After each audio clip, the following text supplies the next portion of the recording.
ฮัลโหลสบายดีทุกคนคลิปนี้เขาก็จะพาไปสิงคโปร์กันจ้านี่เป็นครั้งแรกของเราเนาะที่เราเดินทางไปสิงคโปร์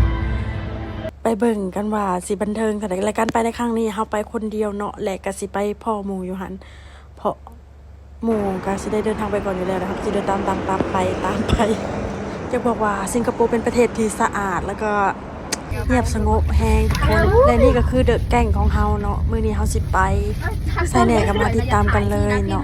เปิดแรกเลยเฮาก็สิพากันมาลีน่าเบอร์แชมเนาะไปในตอนแรกบอกซุ่มเฮามาฮอดก็คือค่ำนะบ่แต่ทะเลบ่แต่ว่าการแต่งหน้าแต่งตาบาๆของผู้หญิงเนาะแล้วก็สิไปแล้วเฮาก็สิพากันย่างไปการ์เด้นบายเดอะเบย์กันก่อนเนาะทุกคนมื้อนี้คือย่างกันไปยาวๆเลยแต่ว่าซุ่มเฮาก็บ่ฮู้เนาะเปิดแมปพากันมาต่างคนต่างหูต่างคนทุกคนก็คือ first time คนคือครั้งแรกเนาะทุกคนกะสิเราถ่ายรูปไปเรื่อยๆเห็นวิวเยอะข้างหลังไหมจะบอกว่าประเทศเพิ่นคืองามแพงทุกคนแบบแต่จากที่สังเกตทุกคนอยู่นี่นะบอกว่าเป็นวัยรุ่นเฒ่าทุกคนเขาเพิ่นสิมักออกกำลังกายเพราะว่าโรงพยาบาลอยู่นี่ค่ะแพงก็คือแบบใช้ชีวิตอยู่นี่ทุกคนใช้ชีวิตอยู่นี่ก็คือแบบรีแลกซ์โคตรจะรีแลกซ์และกับประเทศสิงคโปร์เป็นประเทศหนึ่งที่เซฟตี้แฮงพอกฎหมายวุ่นวายค่ะแฮงได้ทุกคนและเขาก็มาฮอดแล้วเนาะการ์เด้นบายเดอะเบย์แต่เขาจะบอกว่าค่าของสิ่งอยู่นี่คือแพงเลยทุกคนเบิ่งหุบครึ่งนะบัดเท่าถ่ายคือกว่าอย่างบ้านใดทุกคน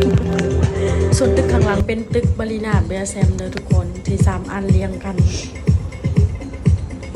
เขาก็จะผัดกันถ่ายกับพวกเนาะเฮาก็คือแบบดาราท่านหนึ่งเนาะได้แล้วเขาก็สิเอิ้นกันมาถ่ายรูปรวมกันก่อนทุกคนเนาะเก็บไปเป็นทีระลึกว่าครั้งหนึ่งเฮาเคยมาสิงคโปร์เด้อ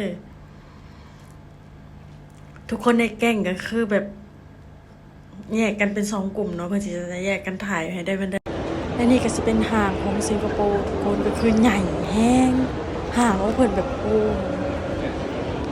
ใหญ่แต่บ่มีคนย่างอะนะ และนี่เขาก็สิย่างไปเมอร์ไลออนเนาะทุกคนวิวอันนี้ก็คือแบบไว้ตัวมาของร้านเขาก็จะมาแวะเป็นห้องเพลง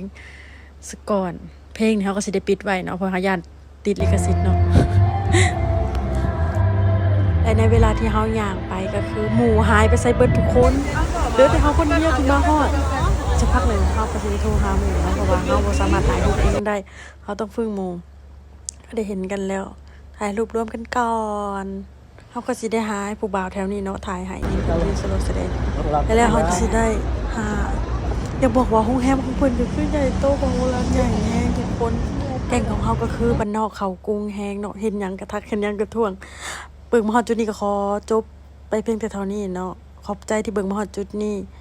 เจอกันคลิปหน้าและตอนนี้เขาก็จะเอิ้นรถเพื่อไปกินหมูกระทะอยู่หานไทยแต่ประเด็นคือเขาลืมถ่ายเนาะขั้นตอนนั้นจบกันที่นี่บ๊ายบายเจอกันคลิปหน้า